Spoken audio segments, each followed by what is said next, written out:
Malingering is basically to amplify. Right. And glamorization is to amplify. But malingering also has a deceitful element that is bigger, higher, that actually can be vicious. Right. And as promised, she always delivers. We have Edwina Mensa from Geluk Psychologist. She's been here a couple of times before.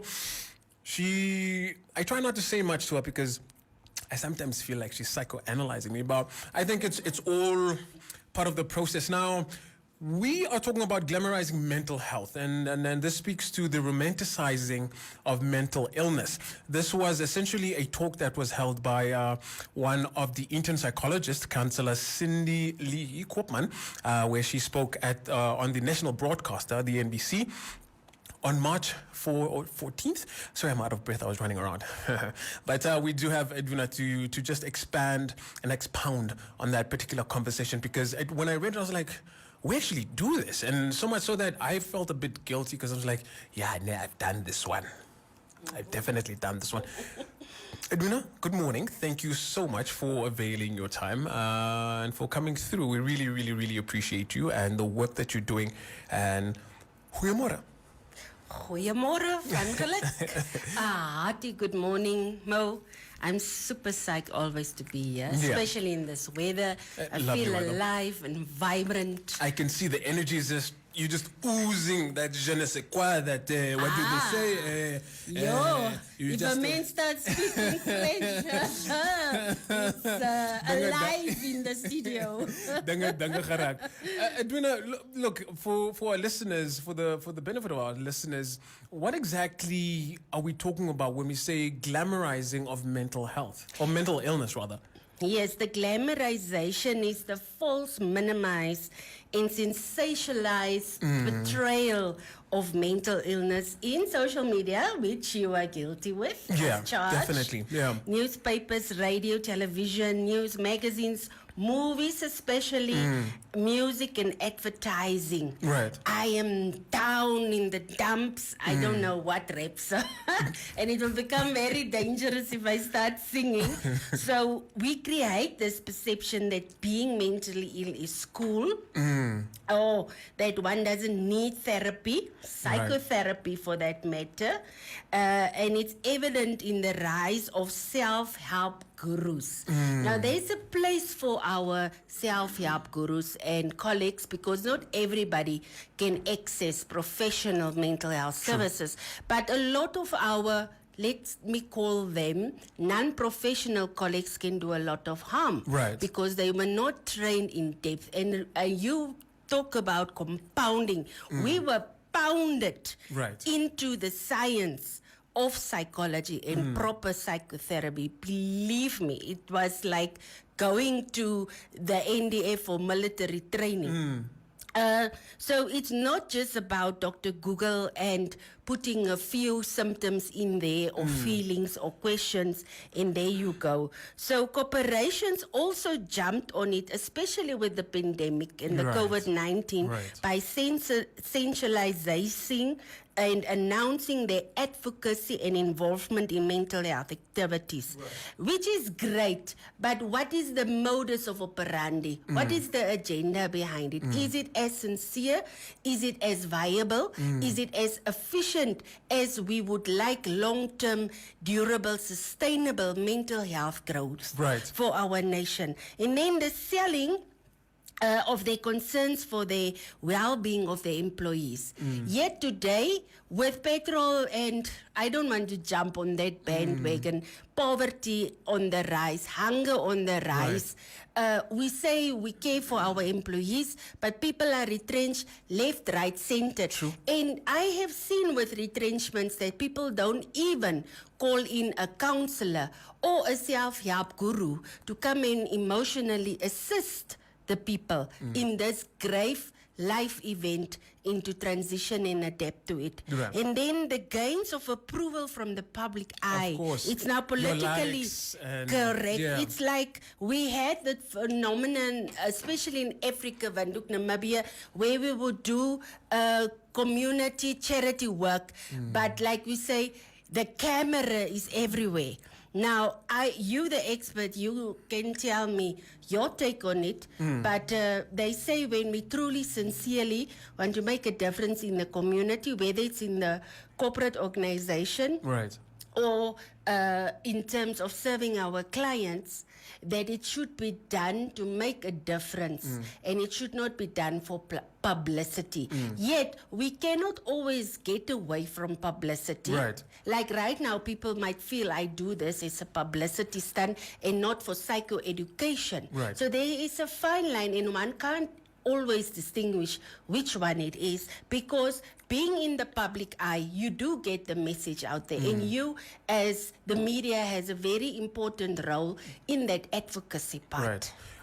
One thing that I did want to pose to you, and it might be a juxtaposed opinion, we have seen a rise in social media, quote unquote advocacy, or quote unquote, people putting out stuff that they know or they see or their own experiences. How do we balance that really to saying, look, if I go into my phone right now, I want to go on Instagram, say, hey guys, if you're going through mental health, please go to Geluk Psychologist, or I've gone through an experience, oh my word, life was really tough for me, where I could possibly be coming from a position of saying, look, I want to help the next person. But also I could be doing it because I want likes, I want followers. How do we, could we balance that? Or is this, what do we need to do on an individual perspective, trying to be very careful in terms of putting out the message on mental health? You have to be a steward of yourself. Right. You have to decide today to be a custodian of mental health, that you will be there, you will listen, you will be able to educate yourself enough formally to be able to refer and guide the next human being. Of course, in Namibia, with the lack of mental health access services, we do believe in peer counseling. Right. And the main thing for you is to be there. But if you expose yourself and you put yourself out on social media, especially you going through mental issues, you open up yourself to vulnerabilities that can be thrown back at you. They can be used, employed to put you down, to criticize you, to mock you, and make fun of you. While it might be a dire situation. And a person that's so vulnerable, it's very risky that if you get this bullying online while you were reaching out for help, it can lead to suicide. Yeah. And we can be very insensitive because we don't have the formal training, the formal language to diplomatically assist the next person in terms of mental health. Because hey, I'm not the professional here. You know what I mean? Yeah. Not only that, not all of us. I read up a lot. You won't believe still today on emotional and social intelligence. Right. Not all of us, especially when we are more geared to the left brain and we're analytical, we're factual, we're logical, we're rational. We don't always have the adequate verbal vocab or sensitivity or tone in terms of the right brain to really express ourselves well, mental health wise. I wrote this on my status yesterday, and I completely agree. In this whole human experience thing, I've come to find that most people are 2 sandwiches short of a picnic. Okay, so what does that symbolism mean? No. We'll talk about it now. Okay. I will get into trouble. Look, what are some of the dangers of romanticizing mental illness? Like, we glamorize things like depression, anxiety, and OCD.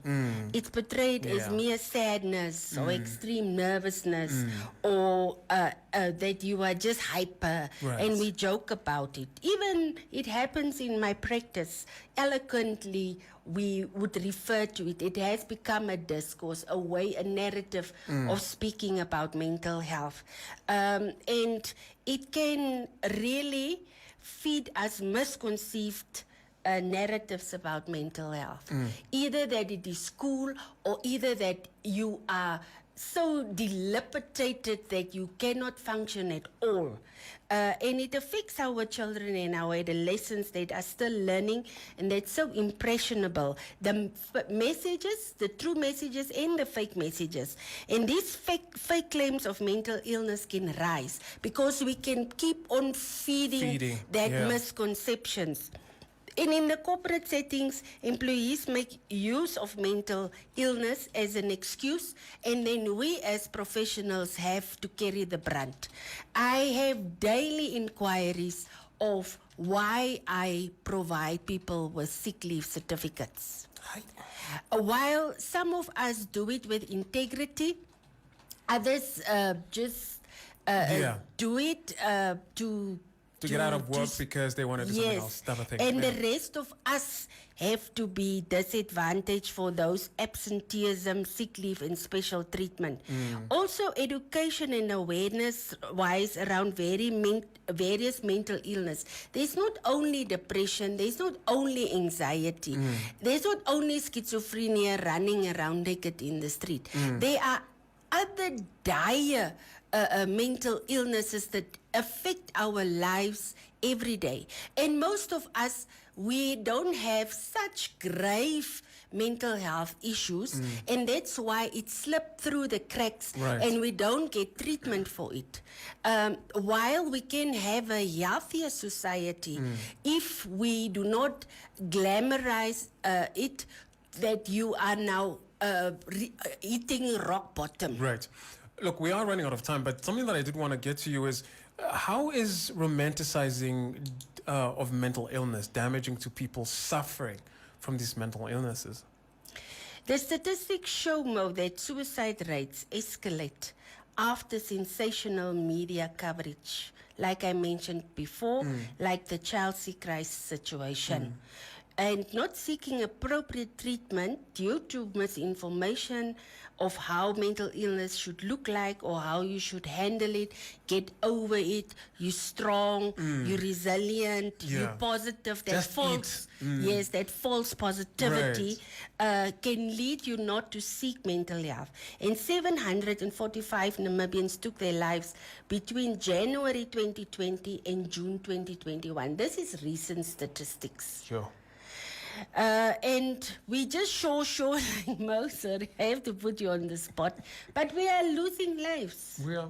Because we don't take mental health serious. It has become fashionable, a trend. Now, I love fashion. As you can see, I'm a fashionista. I can see. But when it comes to mental health, I don't want it to be trendy, to be fashionable, because it is here to stay as long as we have souls, as long as we have a mind, for our cognitions, for our emotions, for our behavior to be sustainably managed, to be healthy, and for us to be wealthy, to thrive. So some people, to look for attention, they also minimize the importance of mental health, malingering, having all sorts of psychosomatic issues to get attention, to play the victim, to make drama. We know those people that exaggerate the symptoms, or they act out mental illness to dodge, to not do their part or their obligation, or not be responsible for their actions. Yes, and especially to obtain drugs such as pain medications, and avoid legal action. We've seen that, I was drunk under the influence. That doesn't count in court anymore, because we have learned the hard way. We need accountability when it comes to our health or ill health. And to get away from work, from school, please don't do that. Don't do it. It doesn't work here at Geluk. We don't do that here. No. Lastly, is malingering symptoms similar to glamorizing mental health? Same but different, as they say in Thailand. Same but different. Malingering is basically to amplify. Right. And glamorization is to amplify. But malingering also has a deceitful element that is bigger, higher, that actually can be vicious. Right. Now, glamorizing is just to be popular, to seek attention, to be in the good books, which is also a part of malingering. Edwina, before we let you go, any final words? What would you want the listeners to know about about our conversation right now, romanticizing mental health, malingering, and just, again, the risks and the consequences? But briefly, because I'll get fired now. It's me. Oh. Look, I am very grateful for the love, the humanity, the compassion, the care in terms of glamorizing mental health. Right. When I started out, it was a much bigger fight. And yes, for sure, you advocating, you giving me the time of the day to speak as a mental health worker and advocate, it helps. It helps when it's done proper. Right. It just saddens me that people take it lightly, and that people talk about things that they don't know, and they endure things that they don't even know they are enduring, and they don't even always realize how dangerous it can be. Yeah. And many people don't know how great they can be. True. Many people expect me to judge, to scrutinize them for their faults. They're so fearful still of judgment and of mistakes in the psychotherapy room.